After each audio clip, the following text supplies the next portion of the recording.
Welcome food fans, picky eaters, the flavor curious, and everyone in between. Nothing makes good food better than good conversation. And your table is ready. Welcome back to another episode of the Food for Thoughtcast with your hosts, Melissa Reagan and Steven Gonzalez. But you can call them Chef. All right, let's get this episode started.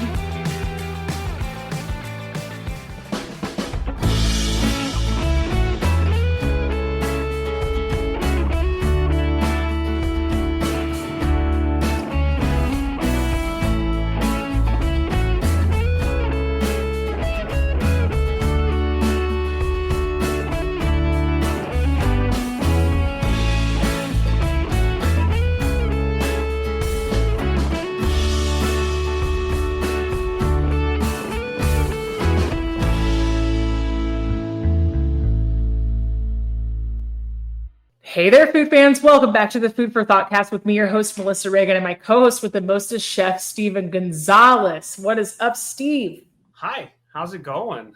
It's going amazing. I am so excited for our guest today. Welcome, please, Nicole Patel to the show from Delicia Chocolatier in Austin, Texas. Am I clapping up the microphone? Yeah, it picked it all up. Nicole, how are you? I'm doing wonderful. How about yourself? Very excited to have you here. Fantastic. Yeah. Thank you. Super stoked on this. Super stoked. Thank you for taking the time. My pleasure. Thank you for having me. Absolutely. So go ahead, please. Oh, I was going to say, Melissa, it looks like it's getting kind of cold over there this time of year, huh? It's in the 60s. And I was just sharing before we started recording that I feel like I need a parka. It's cold. Yeah. Nicole and I are like, we look normal and you have like a beanie on, like, you know, it's different. I wasn't expecting that. It's been hoodie weather for 2 days, and I'm not mad about it. That would be wonderful. I can't wait. So, Nicole, I'm in the Raleigh, North Carolina area, and we are experiencing what I've been told is false fall, but I refuse to accept that. I just want to say that it's fall now. So I intend on making chili and wearing fuzzy socks and just ignoring whatever second summer comes around. Pumpkin spice, hot chocolate weather, right? Apple cider, all the things, right? Yes. That time of year. So, Nicole, where in Austin are you based? Are you from Austin? Not originally. I'm actually originally from the Northeast. I was born in Philadelphia and raised in New Jersey and Maryland. And I moved to Texas, to Central Texas area right before my senior year of high school. So I think I've lived here long enough to consider myself an honorary Texan. Yeah. Well, but we are located in Northwest Austin. So our culinary center and chocolate boutique is on the northwest side of Austin. Amazing. Well, Steve and I attended culinary school on the northwest side of Austin together. That's how we know each other. Oh, that's awesome. I think it's think it's now the domain, but back then it's a teeny little strip mall with nothing in it except for the culinary. I remember that. I do. It's very different now. Yeah. I will be in Philadelphia here in a couple weeks. So if you have recommendations of places I should go check out, please let me know. I was just born in the military hospital there and lived across the river in New Jersey and moved from there when I was little. So I would not. Have you had your fill of snow in life, or do you miss it? You know, I don't want to drive in it. Sure. That's for sure. But it doesn't always feel like the holidays here when it's sometimes 80 degrees out and everything's green and there's no snow. You know, I would love to have a white Christmas. So I do miss it from that aspect. It's hard to be holly jolly when you have the AC on. It is. It is. So I'm a native Texan. I was born in Dallas and I have been in North Carolina for about a year. But I lived in Austin for 9 years. And dearly love that city. I went for culinary school and decided I liked it, so stayed there. That's what most people once they get to Austin, they stay. That's what I did. Which is great. And Steve is born more in the Valley. More South Texas. Ish, right? Okay. Yeah, so. I was there just for culinary school, and as soon as we were done, I went down to San Antonio because we got family in San Antonio, and it just felt more at home than Austin. And I was too young to really appreciate my time in Austin. We'll say that. I'm going to pull out the classic line that everybody who's lived in Austin says, that now it's not like it was when I lived there. So I think everybody turns to their parents at some point. Like, that's not the Austin I knew. Yeah. Right. Exactly. Everybody thinks their iteration of Austin is like the best one. That's very true. Well, Nicole, we start every episode by asking each other what was the most amazing thing we ate this week. I won't put you in the hot seat unless you have an answer ready.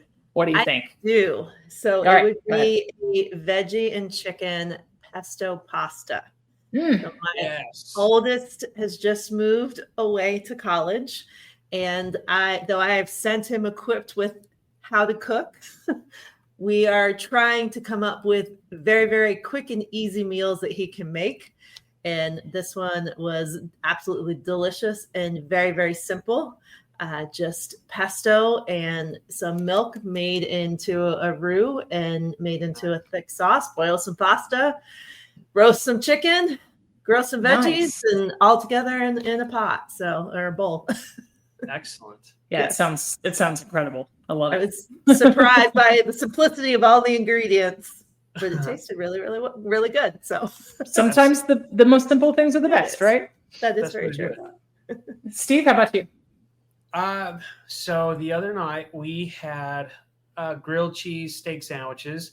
My wife was craving some steak and grilled cheeses, so I told her we'll get some Wagyu sirloin. We'll cook that off and just slice it real thin, and then just make your classic grilled cheeses. And of course, we can never just do like regular American cheese. It's always got to be like fancy and stuff like that. So, little Steve's bit bougie.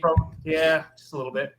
But yeah, I mean, like we just had a couple fancy cheeses, things like that, and then just a little bit of some Cabernet to go with that because you got to do it that way, So bougie, yes, I guess.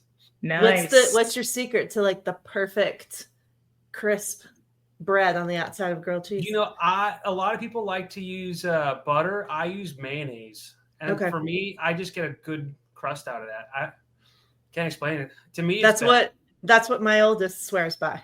Yeah, he Googles a lot of time. Yes. Yeah, I mean, essentially, you're just trading one fat for the other, and I think the mayonnaise ends up having more flavor than the butter does. So why not? And that's because we preach how much we love butter. I love fat. What can I say? What about you, Melissa? So to celebrate the first part of fake or real fall, whatever you'd like to call it, I did some grocery shopping yesterday and bought some fall things. So I ended up making acorn squash, roasted it, like scooped out the seeds, roasted it, cut side, face down for like an hour, let it cool, scooped out the middle, seared off some chicken, Italian sausage, some apples, fennel, and an onion, and seasoned all up, and then put it back in there and baked it with Parmesan cheese on top. And it was yummy. It did not disappoint. It tasted like all the fall things. So At what point do you start braising? Like what time of year do you start braising stuff? Like probably tomorrow. Yeah. Probably tomorrow. Nicole, we have this running joke that professional chefs are like looking at the thermostat and they're like, and short ribs now.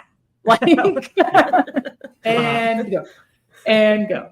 So I'm probably gonna make chili this weekend, and I think we get one more day of 80 at some point in the next couple of weeks. But it definitely got really cool, and I wasn't expecting it. So the acorn squash is probably the closest, Nicole, that I get to pumpkin anything. Really? They can take my basic white girl card. It is not me. I'm much more of the apple cider, cinnamon, cardamom, warm spices. Yeah. Things. Okay.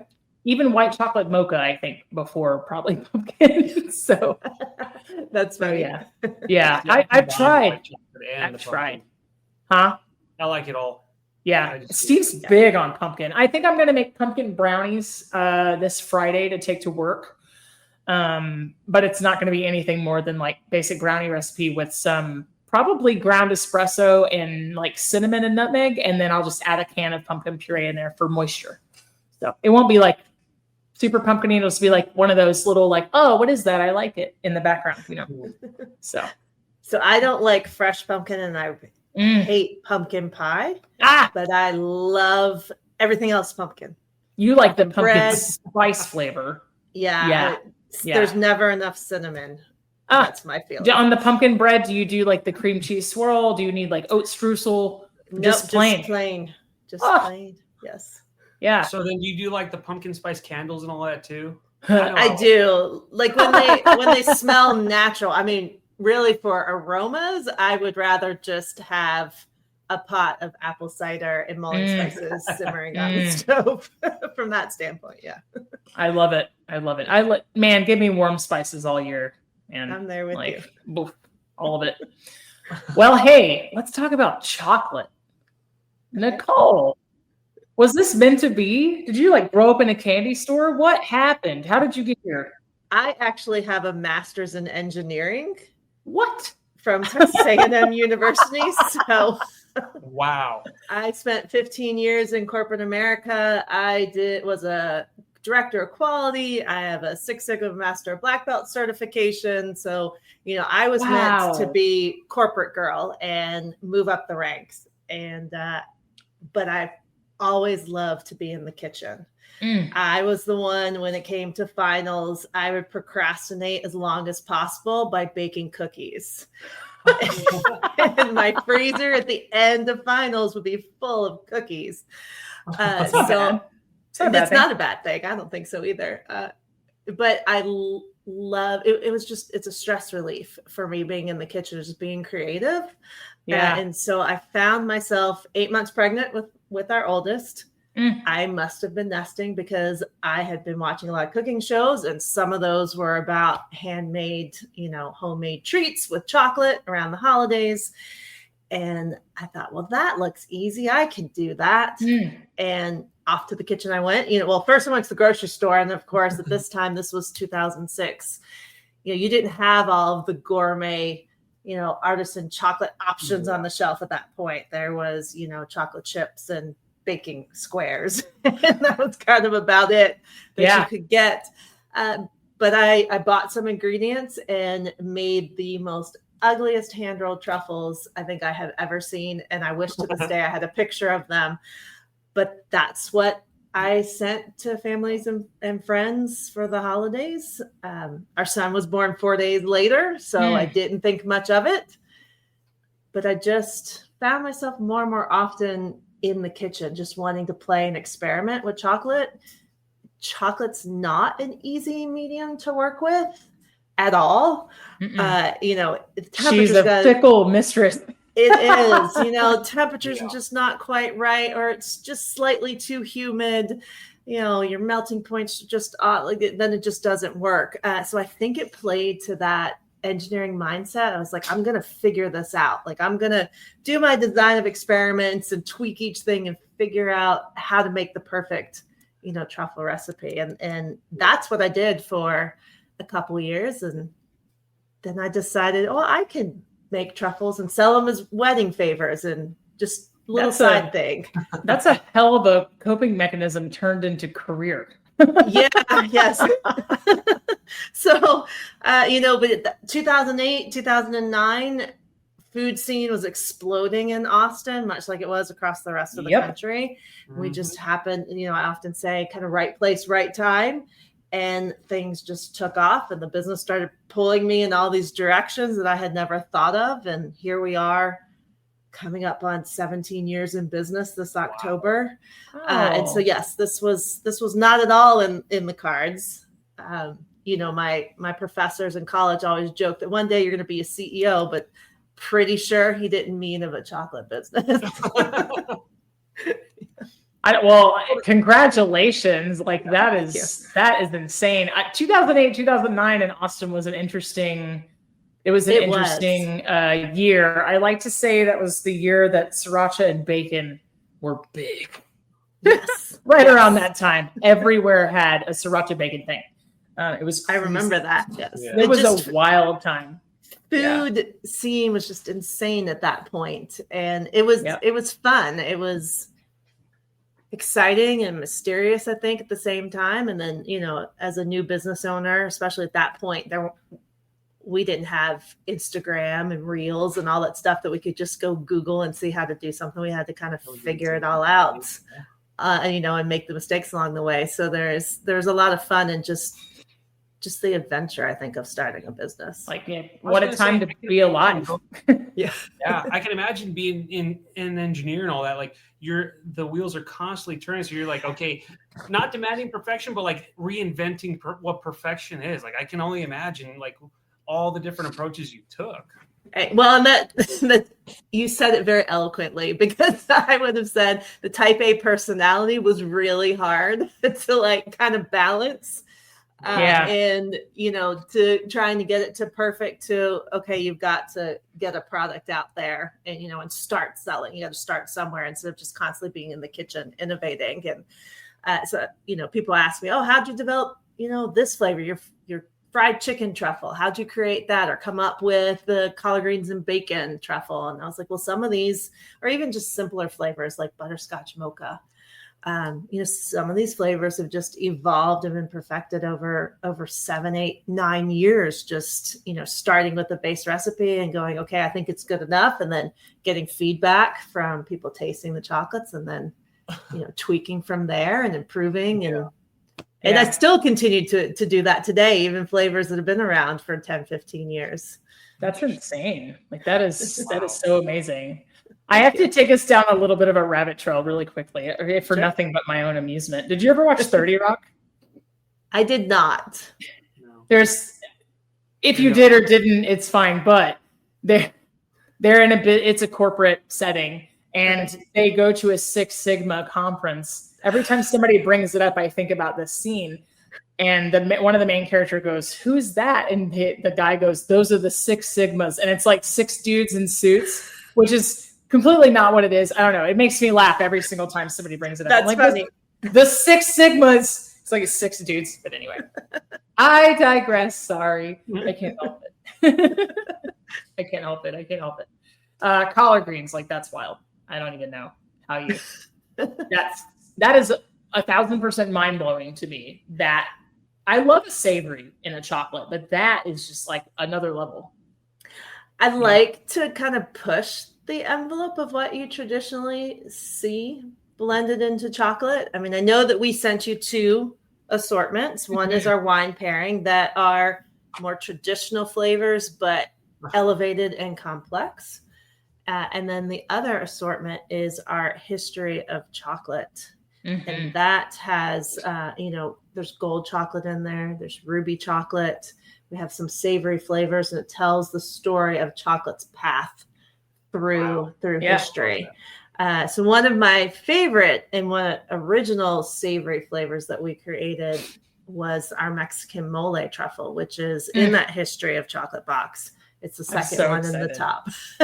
And it's perfect for Texans that have moved away. So this is like hysterical. I opened these boxes. So in true form, I did tell Christina, I was like, I want to wait to try these with Nicole. And I opened the box, and having grown up with Stofers? No, that's lasagna people. Stovers? The chocolate people, right? I can't remember. I'm really having a super and if you didn't say it, I would have known it. And now I can't think of it. Oh, well, now I have to look it up. But so while you're looking that up, Stovers, isn't it Russell Stovers? Oh, no, you're right. So having grown up with them, all I was going to say is when I pulled this card out, I turned it over looking for the map of what the truffles were, because I grew up with grocery store chocolates, which there's nothing wrong with that. But I was like, oh no, I don't know which one's which.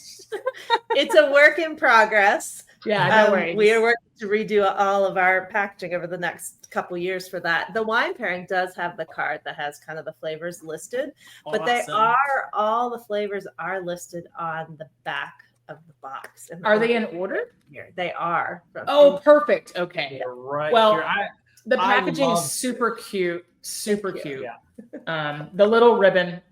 I was just the finishing touch. I was like, oh, I think these are hand tied. I was like, this is amazing. They are. So our packaging is modeled after a Tiffany's jewelry box. Oh. And I actually went to a Tiffany's jewelry store and asked them to show me how to tie the bow. And the lady there showed me like twice, and she said, I'm going to get in trouble if anyone sees me doing this. But yes, they're all hand tied, and that's cool. It takes it, after about 5,000 boxes, you get pretty good at it. You can clearly tell I've never been in Tiffany's, but I'll take your word for it. So for the people listening at home, the wine pairing chocolate truffle collection, for those who drink wine, what recommendations do you have to pair with some of these chocolates? So this particular box was made specifically for pairing with wine. So some of the flavors in the box are actually infused with wine as well. But the intent is that pour yourself your favorite glass of wine and see what happens when you enjoy it with chocolate. Now, the best and easiest wine to pair with chocolate is a sparkling wine or a champagne. It's the easiest. You don't have to think about it. You can go just pick the pretty bottle off the shelf at the wine shop, open it up after you chill it, and pour yourself a glass and just indulge. If you are a red wine drinker, starting in the center truffle and going to the last and tasting the last 5 in the box, pair beautifully with a really bold kind of fruit forward, a cab, something like a Napa cab or a nice, French Bordeaux. Is quite lovely with this. For everybody watching us on YouTube, thank you so much for watching. But this is the center truffle in the wine pairing box. I'm so excited. And they are that particular truffle. There's 2 in the box that are made with ruby chocolate. See that? And so it has a nice fruit, kind of sweetened raspberry milk taste to it. And it is naturally pink. It's made from unfermented and unroasted cacao beans. So it tastes similar to what raw, fresh cacao beans taste like. Nicole, would you be terribly offended if I cut these in half? No, not at all. I get that question all the time when we host our chocolate tasting experiences. First of all, there's a lot of things going on inside here. Yeah. And secondly, I can, but I should not eat 18 truffles.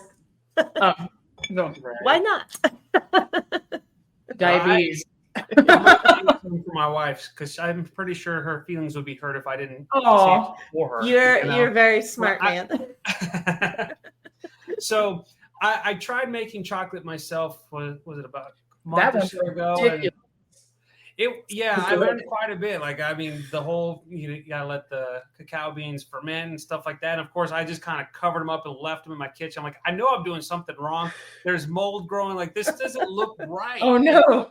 Yeah, and it looked just very archaic, we'll say. Yes.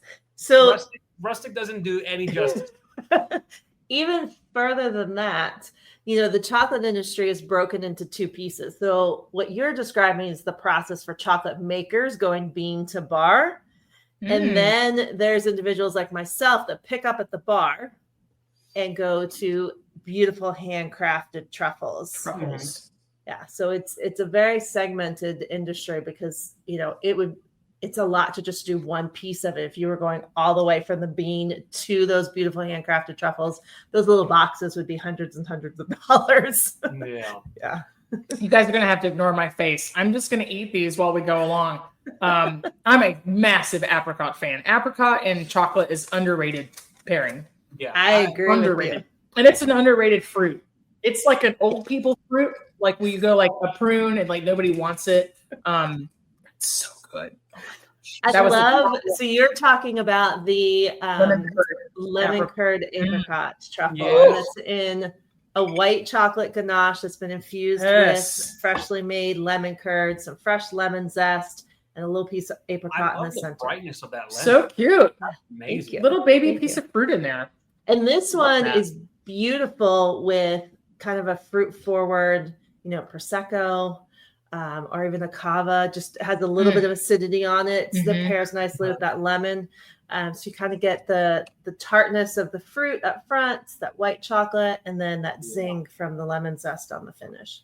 Yeah. So for anybody who's out there listening and watching, thank you once again. If you're not a wine drinker, you just have to understand that wine does things to the inside of your mouth. If it's dry, it's like it sucks all your spit out. If it has salinity, minerality, you feel it in different areas in your tongue. And the same is true for chocolate. Yeah. And putting them together, that's it's whole other adventure. Now, Nicole, I don't drink much wine anymore. I used to be really into it. It gives me a headache. Okay. But is it wrong that I tasted the lemon curd and apricot one and I was like, I think hibiscus tea. I think that's what I want. Not at all. Not at all. We host wine pairing with chocolate, bourbon, tea, coffee, and cheese pairing. So I am yes, advocate of anything. What was that, Steve? I need to go visit y'all in Austin. Yeah. I feel bummed that I lived there and didn't know you were there. We probably passed each other on 6th Street or something. Probably. Right. Or at Food and Wine Festival, right? Yeah. Like I said, I worked several of them. But I'm pretty sure if I told my wife, let's go up to Austin and go try some chocolates, I don't think she would object to that at all. Probably not. Uh-oh. I lost track and I ate 2 halves of one. Uh-oh. I'm not going to sleep her at the dam tonight. It's going to be like sugar rush so hard. But it's worth it. It's like, it's for science, you know? It's for science. Oh, I have the candied butterscotch. See, I might just end up eating this. You had me at butterscotch. I'm like toffee caramel butterscotch in. Yes. And this has a little bit of orange zest and a little piece of candied ginger in the center. I got it. Mm-hmm. Yes, that makes this perfect pairing with a glass of rosé. Wow. I just tried that Chipotle orange chocolate, and that's the one I ate the whole one. I love spicy chocolate. That tastes like it's got mezcal in it. You know what I'm saying? Like that smokiness to it. Oh my gosh. Yeah, that's the Chipotle peppers in there. And it's a nice contrast against the ruby chocolate. Yeah. And not only, Nicole, are these delicious, the 4 that I've tasted so far, they're beautiful. They're like tiny little works of art. Yeah. I feel so bad cutting into them, but like I really can't eat 18 truffles. I could. But it's funny. Oh, go ahead, Steve. I was just going to say you're saving them for later, you know, that way you can enjoy them again later. Yeah, probably tomorrow. Or who am I kidding? It's going to be an hour before I go to bed tonight. This is raspberry. Is this raspberry rose or raspberry rosé? Raspberry rose. So it's infused with rose petals. Rose petals. Infused with rose petals. So I like playing with contrasting flavors. So you get the tartness of the raspberry, the pure raspberry puree, and then the little piece of hibiscus in the center, palate cleanser, resets everything. And then you start tasting the floral on the finish. The floral's nice. It's really nice. And I was a little bit worried when you answered because I don't like me and lavender don't get along really well. Okay. But this is really good. Thank you. I was like, oh no, I don't know. I think lavender, we started down the path of creating flavors with florals because lavender's huge here in Texas. Nice. And one of the lavender farms said, oh, we never carry lavender desserts because they always taste like soap. And I said, well, that sounds like a challenge to me. Yeah. But I also like cilantro, so I like soap. Yeah. What can I say? But I think if you get a really high quality lavender and you use it delicately, it can be very minty. So the lavender that we use tends to be a little bit more on the minty side and just fresh. And so I love combining it with, local honeys, or sometimes we do a lavender bacon truffle. It kind of gets that like more of that verbena route, right? Exactly. Like you wake up when you eat it. Like my beef with lavender is like sometimes I'm a huge Earl Grey junkie. Okay. And I love Earl Grey, but sometimes if it has too much citrus or if it's like not enough bergamot and too much something else, it just gets weird. And I don't like it. I understand completely. We went through London, probably 5-6 years ago, and I didn't even realize it. But my kids, every place we would go, I would get a cup of Earl Grey, and they're like, "Sometimes you finish it, and sometimes you don't. Why is that?" And they're not all created equal. They are not. And I was like, "That's a really observant question." You know, leave it to kids. They won't leave anything unsaid. Right? Exactly. But I think it's for the better. I think that's like some trait, for better or worse, that we lose when we grow up because we get our cynicism pushes our imagination out, and then we form a filter. Sometimes good, sometimes bad. True. That's right. I think that this brute, the strawberry brute is my favorite so far. Okay, I have to interrupt. My wife came in clutch. Please. Hey. Oh, nice. So we're a little late to the party. But it's just in time for the perfect truffles to pair. Wow. So it's deep, rich, dark chocolate, 72%, with a little bits of dried strawberries in the center and French champagne. So this has like a silky, almost velvety consistency. And it's just that wine's just gonna kind of open up all of the notes in the cacao when you take a sip. I think the texture. Thank you. I love that it's bitter and it, like it's just not all sweet. Yes. And so, yeah, because when you think about it, like grocery store chocolates, it's all you taste is sweet. And so, like, I like the dark chocolate because it's not as sweet. And, you get something like this that just has like that strawberry. And, so you get like a little sweet, a little bit of that bitterness, and it just blends so well together. Like, that is amazing. Well, thank you. Thank you. Well, every time I think I like one more than the others, then I taste the next one. So that means we've ordered them correctly in the box. This espresso cherry is like pretty delightful. Like I need to keep up with you, Melissa. I'm trying hard to, but I know that if I wait too long, I'm gonna chicken out because I know my blood sugar is gonna go through the roof. So I'm like, well, let's get it over with so I can be coherent. Wow. Cigar. No, where am I? I'm ready to try the cigar one, but I'm like, yeah, one more before that. Yeah. The spiced wine berry. This one will pair really well with the cab, with the red wine that you're drinking. And Melissa, you'll like this one too because it has all those warming baking spices. I like it a lot. Oh my God. Yeah. It's so good. That smells like this is like when you eat the center of a cinnamon roll, and it might be the part of it with the most icing, but it's like where the roll starts and it has like that glob of cinnamon, like that's that. Yes. Like that's that. Like I'm close my eyes, and I am picturing like fall, winter, like just like the spices. Oh my gosh, that's amazing.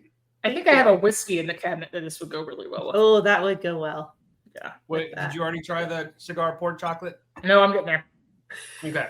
I'm waiting. I'm trying to like speed up. Nicole, thank you for being such a good sport and letting us eat and talk to you at the same time. Oh, of course. I'm sure you're used to it, but the most joy I get is watching people eat our chocolates. For me, it's almost invigorating. I don't know how to describe it. It's like, okay, this is why I'm doing this. This is why I'm in the kitchen all the time. If I told you I didn't like something, would it hurt your feelings? No, because everyone's palate's different. We have 500 different flavors. I'm a former smoker. Okay. And I can taste the cigar right away, and I'm like, no, thank you. And that makes sense. That does make complete sense. I'm like, oh no, something has gone awry. So it is smoky. It's really smoky on the front, and then as you swallow, you're going to get a little bit of a tingle in the back of the throat from the tobacco, and then we balance that with a tawny port, which is a 20-year aged tawny port, and bits of raisins in it. So, Oh, the raisins. Okay. I was digging the raisins, but I immediately got like the cigar part. I was like, oof. I smoked for 18 years. Thank God I don't anymore. But like, yeah, my palate has recovered, but woof. Tasting that one, I can just feel like I'm in a cigar bar enjoying either a glass of wine or some scotch with a cigar. I love pork. I love that. Like that Pork's is really good. Thank you. Oh yeah. Like the aromatics like from all of these chocolates all together is amazing. Even if you wouldn't have put like these excellent tasting notes and things like that, I would have been able to say that tastes very lemony, it's very apricot-y, or I can definitely get like the raspberry, the strawberry, like all of them.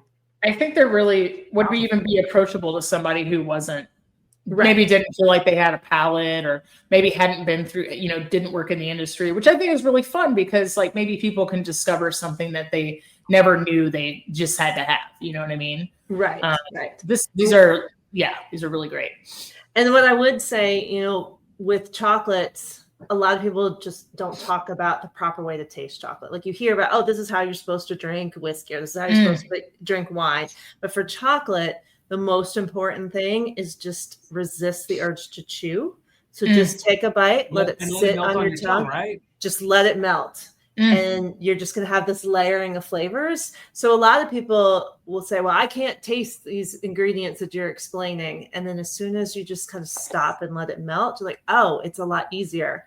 I'm recognizing things a little bit longer, or a little bit easier, a little bit more. That's a valid point. Would you mind explaining to our listeners, like, the reasons we don't need to refrigerate chocolate and like kind of what bloom is and all that? Like that? Yeah, absolutely. I think that'd be really interesting and educational for them. So bloom has to do with a couple of things. Typically, it has to do with the tempering of the chocolate. So either the chocolate wasn't tempered properly, or it melted somewhere along the way and reset, or, re-solidified.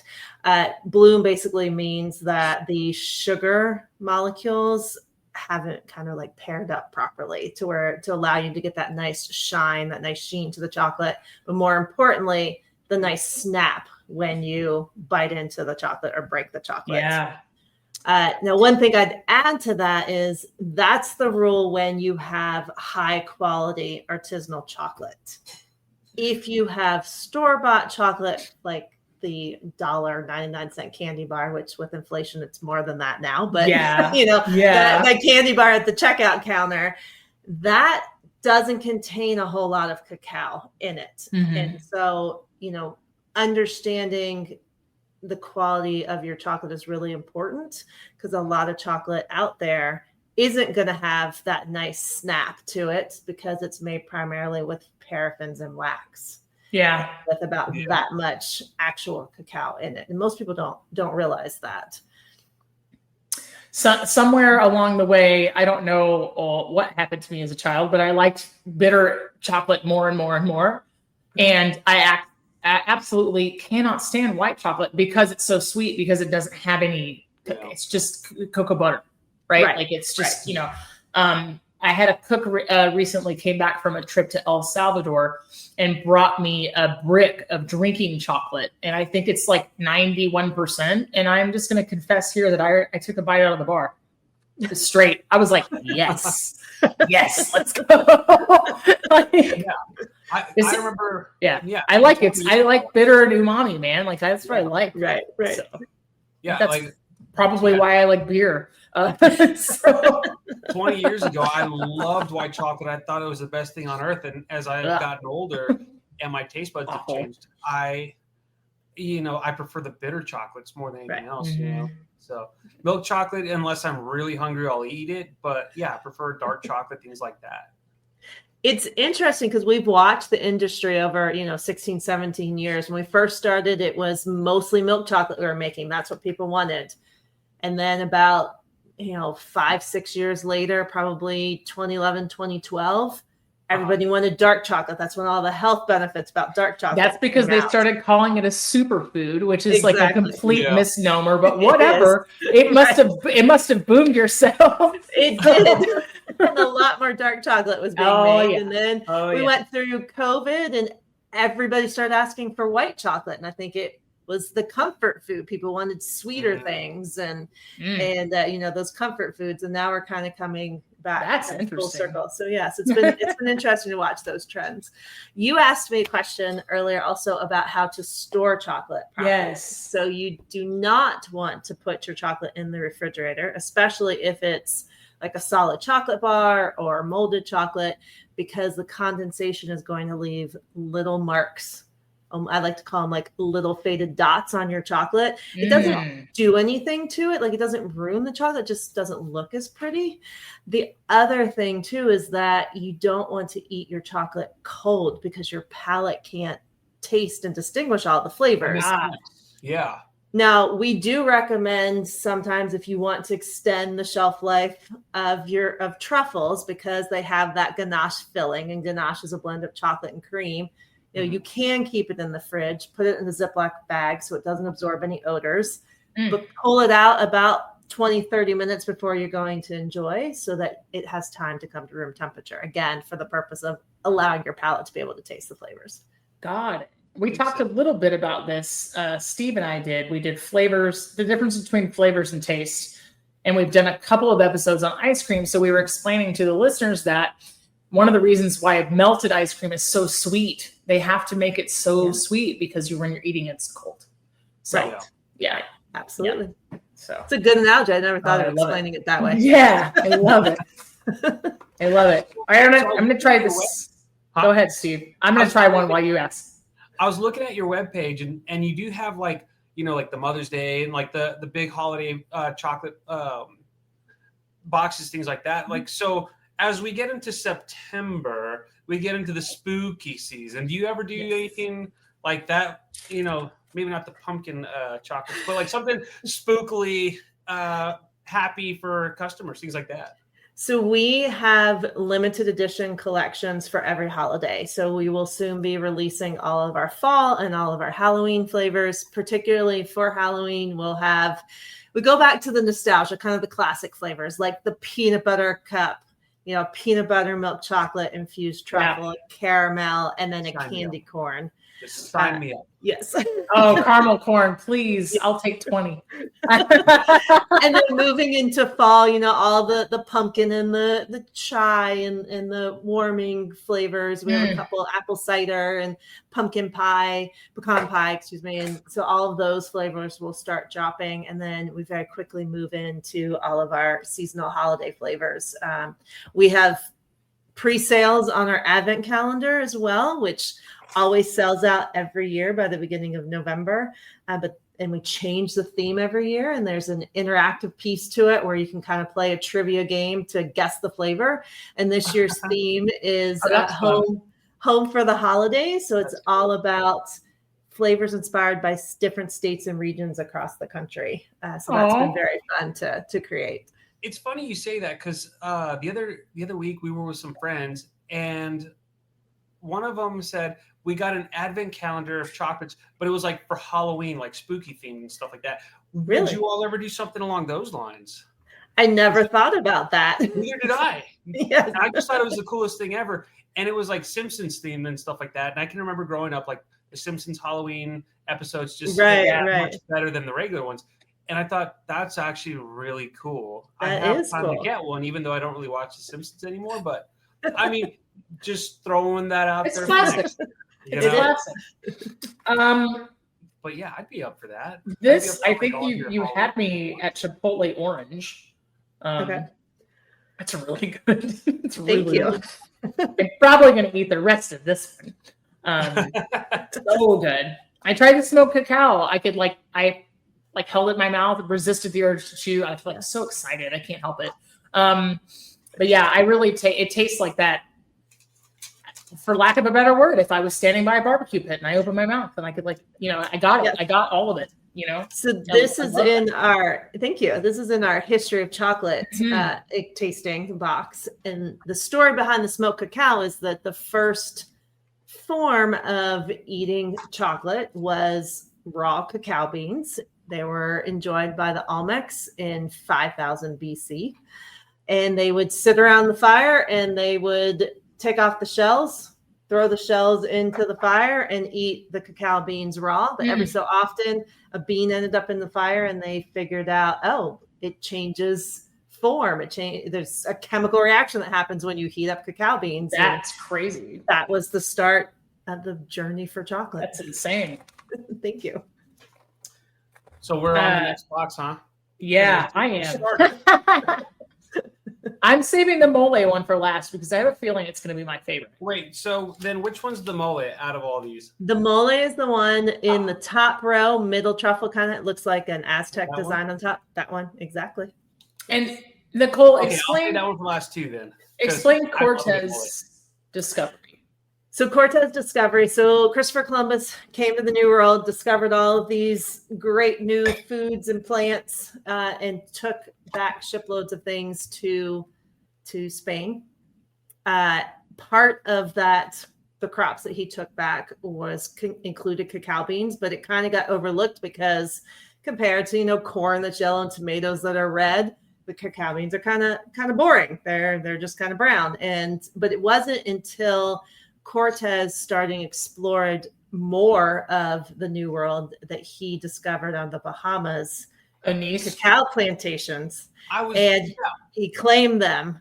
for the country of Spain. And Spain actually kept cacao a secret for over a century from the rest of Europe.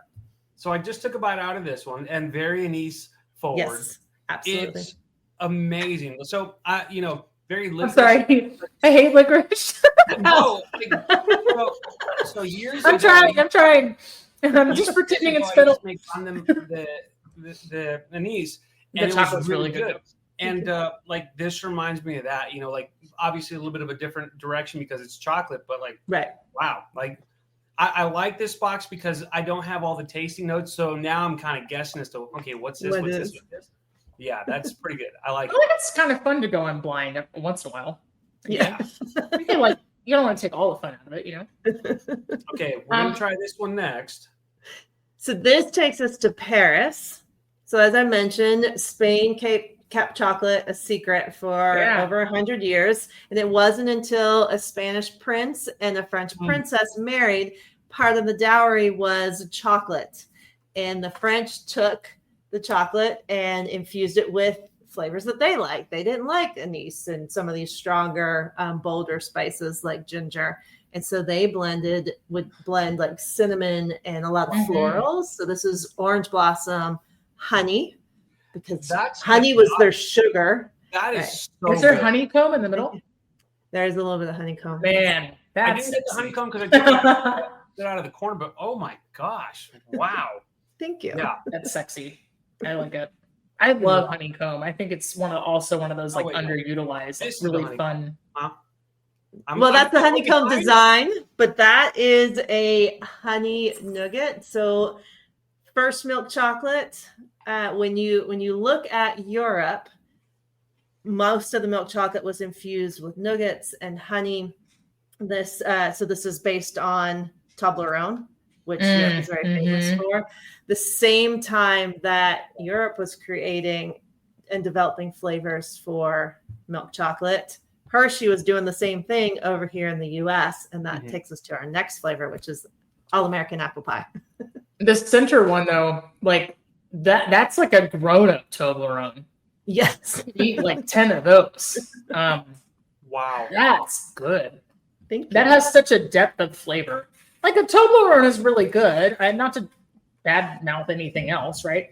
But it's definitely mass produced and like very much you're eating an airport candy bar, right? Right, exactly. Exactly. That's insane. Wow. That's good. The apple pie. Yeah, that spice cake. Wow. Oh my gosh. That's good. Thank you. So cinnamon and cloves up front, the little piece of apple, and then all your warming spices. I just want to melt that into a candle and just smell it all day. You know what I'm saying? Right. Wow. Smells like apple butter. Right. Man. Perfect for this time of year. Or moving into the Even fall. if it's fake this time of year, I don't care. We start braising all of our meat. So good. Okay. Wow, that one's really good. Yeah. I can find a favorite. Wait, so am I ahead of you or am I right on track with you, Melissa? We're the same. You doing this one? I'm just about to try this one. Okay. So I'm blind tasting. Oh, I got a palate cleanser. It's so sweet. So white chocolate was created in 1930s. It was developed to figure out a way to use all the cocoa butter that was a byproduct of making cocoa powder. And so that's how white chocolate came to be. Come on. Come on. Wow. This one borders a little bit on more savory. So yes, it's white chocolate. White chocolate we typically think is sweet. But when you blend it with a little bit of sage, white peach balsamic vinegar, that acidity balances out the sweetness of the white chocolate. This like gelee, or I don't know if you guys would consider it a compote. This is boss. Like this is so good. Yeah. This balance of flavor in the middle is insane. I don't even like white chocolate. You made me like white chocolate. I made it the other half. My goodness. Like I can remember being in my 20s just having like some of these white chocolates that had like other things in it. But this, this takes me back. This puts a big smile on my face. That's so good. I love it. You did it, Nicole. Thank you. My lifelong hatred of white chocolate. Well, it has to be this exact truffle, not the other white chocolate. Not just any. Right. Now I'll just be like a white chocolate truffle snob. Dang. Right. It's so good. I didn't want the flavor to go away. Man. It took us about 5-6 years to make anything with white chocolate because we were trying to find the perfect one that wasn't too sweet, didn't have too much vanilla. Like there's a lot of bad versions of white chocolate out there. Have you ever thought, do you do Thanksgiving box? We do. We have a couple different assortments, and then we have a Thanksgiving hostess box that's like a Thanksgiving dinner in chocolate. Yeah. Because I think in my head I'm like brown butter, sage, white chocolate, butternut squash, ravioli type thing. Right. So we have a sweet potato casserole, and then we have a caramelized stuffing truffle. Let's go. And the apple pie is in that box, and cranberry sauce is in it as well. All right. Let's move on to the next one. So this is the Chipotle orange. So this is the same flavor that you had in the other box that you really liked. And this is to symbolize ruby chocolate. So white chocolate created in the 1930s. Ruby chocolate didn't come on the market till 2016. So it was almost 100 years before any kind of innovation happened in the chocolate world. I like it. With the creation of the ruby chocolate, yeah. Steve, are you at the cookie dough yet? I'm about to get there. This one right here? Yes. All right. So that is gold chocolate. And we are the first we think we're the first in the world to make anything with gold chocolate because it was released on the market right as COVID hit. Oh, so nice. No press whatsoever, but it is the most amazing flavor profile ever. The flavor, one of those Biscoff cookies, like in a with like a good creamy, like, you know what I'm saying? Yeah, that's good. The flavor is insane, but what I'm really impressed with, and I don't know if it was intentional or not, is that the inside has the cookie dough consistency, even though it's a truffle. I was like, whoa. It's the first time I tasted gold chocolate. I was like, this reminds me of cookie dough ice cream. And that's what I want to emulate. So the consistency, the look, the colors, the little chips in there, I wanted it to look just like cookie dough. You nailed it. Thank you. That is incredible. I have to order the other. I know you had to make some fresh batches of the Taste of the South. Taste of the South, yes. But I have to order it because like my mind is going crazy over green chili queso. I'm like, I have to taste it. I have to. The other assortment that is really good that we'll be releasing here shortly is our Autumn Harvest, and that has our fried chicken truffle in it. And a lot of like the caramelized pumpkin with pumpkin seeds, butterscotch mocha. So a lot of those like fall festive flavors in that box. What about I love this time of year? A breakfast one. What about a breakfast collection? No, I have it in my hand. It's queued up. Breakfast collection. That's a great idea. Biscuits and gravy, Nicole. That would be really good. Accept my challenge. You don't even have to credit us. I just run with it. You could do omelet. You could do, spinach Florentine. You could figure out some really wild. That is a good idea. Glazed donut. I have to taste that right now. I'm going. I feel like I'm in New Mexico eating coffee, of course. Oh my God. Like, yeah. You get that spice. That's not even fair how good that is. My goodness. I want a whole box of those.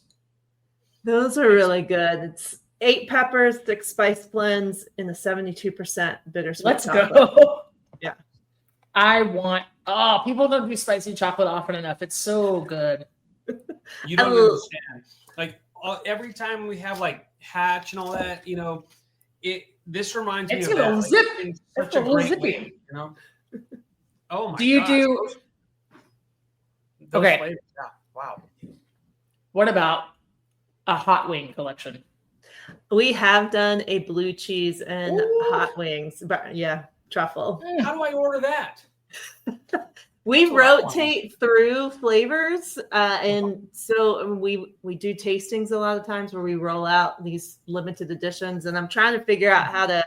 It's one of the things for the next year to 18 months. We want to try to figure out how to have these available on kind of a rolling basis. You know, I'm going to need a subscription, Nicole. Throw this out there. Like, a lot of wineries have like their wine clubs. You should have a chocolate club, and do it that way. Great idea. Yeah. A ton of people signing up for that. I know that there's right here, I know that there's probably so many things in the way of these chocolate flavors that you've pioneered, but can you imagine if you successfully made like the world's only lemon pepper hot wing chocolate truffle? Like, I just think, the collab, I don't know. I'm just like, that would be what? Buffalo. I don't know. I don't know what that looks like, but like, I bet you could do it. Whatever it is, I bet you could make it amazing. So, did you guys ever get into the Dubai trend? We do make it. I have it limited edition in the store. It's funny when that trend hit because I was like, we've been doing filled chocolate bars forever. Like, this is of course not something new. That's how TikTok works, man. Right. Somebody says this is new, and then 8,000 other people go like, we grew up with that. Like, it was not right. Exactly. Yeah. So that mole one. See, sometimes I like to put, I don't know if we can say the name on the same podcast, but sometimes I like to put 5 of those kiss-shaped chocolates in my pot of chili right at the end, because I like those flavors together a lot. So sometimes when I make brownies, I like to put ancho chili powder in it. It's not too far off. I love that flavor combination a lot. So I'm glad, because I love making flavors with peppers, and we have a ghost pepper drinking chocolate. Let's go. Yeah. I will pass on that one. If you want something a little milder, a cayenne drinking chocolate with a lot of those cinnamon and the ancho chilies, and you can't make enough flavors with peppers. I like that. I like all the peppered stuff because it's like, it makes me want to go to New Mexico, have like a hatch burger, and then have one of these chocolates, and it just goes hand in hand. Like, it's so good. Right. Have you noticed, like, everything I've told you, like, it reminds me of something, it gives a good memory, something along those lines, and it puts a smile on my face with every chocolate that we've had. I love that. I think that's our association with food, right? It is. It's tied so closely to memories, and we'll come up with flavors, and we'll have people say I just had this flashback of my grandmother for some reason, and I don't know why. And it's like you're associating that flavor with a memory, which is awesome. Yeah, it's your sense of taste and smell is like so strong with the things that the memories that you have, or the things that you consider sentimental. It's crazy. Yeah. Right. It's crazy. And I think it's like, it would be particularly devastating to lose one of those senses. It's so strongly tied, I think, into what our identity is and who we are. Exactly. It's wild. Nicole, what do you like? Do you eat other candy? Like, do you eat other chocolate? Like, are you allowed to say? Like, what is it? Do you make chocolate in your time off? Do you like to cook savory food when you're not doing chocolate? Like, what does that look like? So in my free time, which I have very little free time. Yes. Right. I know that feeling. For the other business owners out there, they know what I'm talking about. But I do love to cook. I like to cook, fancy dinners and things like that for my kids, which is proving to be a slight challenge for my son that is now on his own in college, where he wants to make these gourmet meals. And I'm like, you just need to get food on the table to eat, spoil them a little bit in that regard. But I do not eat chocolate. I'm going to throw a little curveball out there for you. I can't eat chocolate. It gives me migraines. So I don't taste others, and I don't even taste my flavors. I develop everything simply with my sense of smell. That is insane. Wow. And that's been forever. Been forever. I didn't realize when I started Delicia Chocolatier how bad the migraines were from chocolate, because I would never gravitated towards chocolate as a kid. I mean, I went trick-or-treating, and I remember, eating chocolate here and there, but it wasn't the dessert thing I had to have. I loved pastries and pies and cakes and things like that instead. So we were maybe 2-3 years in business, and we were preparing for the Aspen Food and Wine Festival, and I was creating like 30 new flavors and tasting them all, just little tastes. And I was like, why am I feeling so sick? And we finally were like, oh, there's an association between the two. And so I can't eat chocolate. All with your sense of smell. Mm-hmm. You must have the nose of a bloodhound. But, I mean, for anybody who's listened to us for a long time, we've talked about how the sense of smell can really help you while you're cooking. Steve and I could be 30 feet away. We've been doing this for a long time. We could be 30 feet away from a pot of soup that was stuck on the bottom, and we'd be able to be like, it's scorched. It's burnt, right? Yeah. But regular old, people who cook as a hobby, home cooks, wives and moms, dads, just getting the basics out every week, or people who even would consider themselves foodies may not even have developed that skill. So that is insane. That is so amazing. Good for you. And I'm so glad you're not dealing with migraines anymore and like not knowing why, because that sounds miserable. So I wonder if it's allergy. I wonder if it's some compound in there. It's crazy. I can't drink coffee either. It does the same thing. So I don't know if it's caffeine. There's a little bit of caffeine in chocolate. Trace. So maybe trace amount. But I might just be really sensitive to it. Yeah. You could be. Yeah. 100%. Okay, I'm going to capitalize on my moment before we wrap. I just got to say, I have a request. Sure. Foie gras truffle. Please. Oh, please. Please, I'll order it. That just popped in my mind. I'm sorry. We were talking about like different flavors, and I'm thinking, okay, what can I come up with? Foie gras truffle. Foie gras, ruby port, and cranberries. Well, foie gras and Sancerre, I think. But Steve loves foie gras. I like it too. I love foie gras like I love s'mores. It's amazing. Foie gras s'mores is what I need to try next.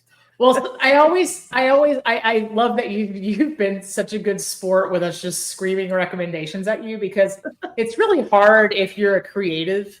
I think sometimes that there is this like primitive urge in creatives where somebody mentions a thing and they go, I can't do that now. It wasn't an original idea. Some people have a natural like, nope, it's off the table now because I didn't come up with it. So if any of the truffles that you made came from tonight, you can call it the food cast truffle. Love it. Some of our best ideas have come out of just customer requests or conversations. I love it. Yes. Because at some point you kind of hit a wall, I think, in creatively coming up with food, and you get kind of stuck. And so it's nice to have fresh ideas just to kind of mull over and think about. So I appreciate it. Yeah, 100%. We're like food nerds. It could go all night. Yeah. Go ahead, Steve. Go ahead. So for those people who are watching or following, where can they follow you? Are you on social media? We are on Instagram at Delicia_chalk. And then you can go to our website and see all of our current offerings and limited edition products at delicia.com. And that's DELYSIA.com.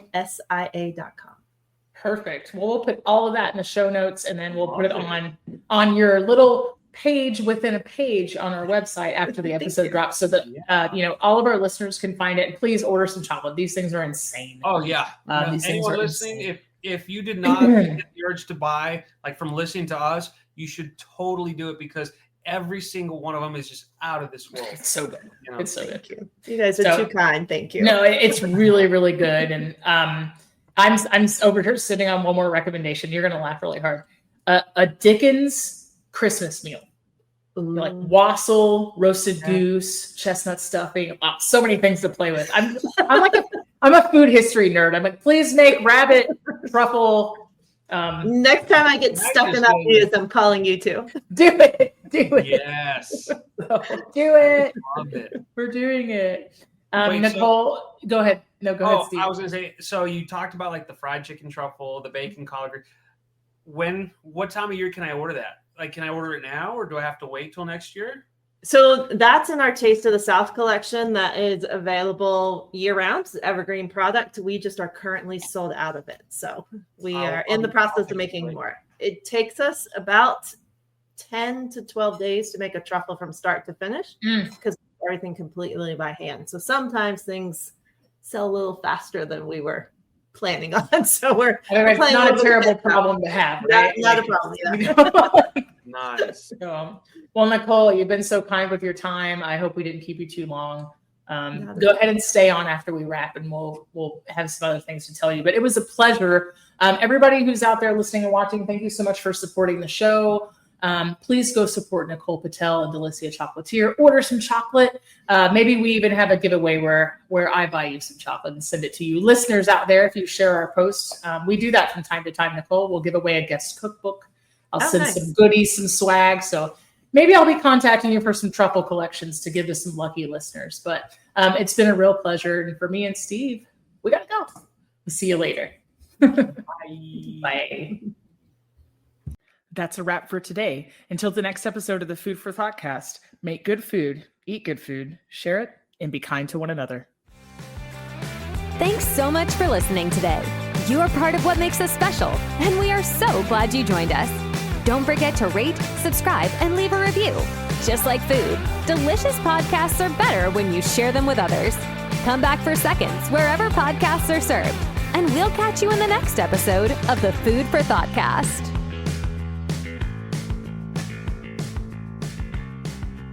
You can find us on Facebook and Instagram at the Food for Thoughtcast or at www.foodforthoughtcast.com, where you can link to all podcast players, or you can send us an email at foodforthoughtcmc@gmail.com.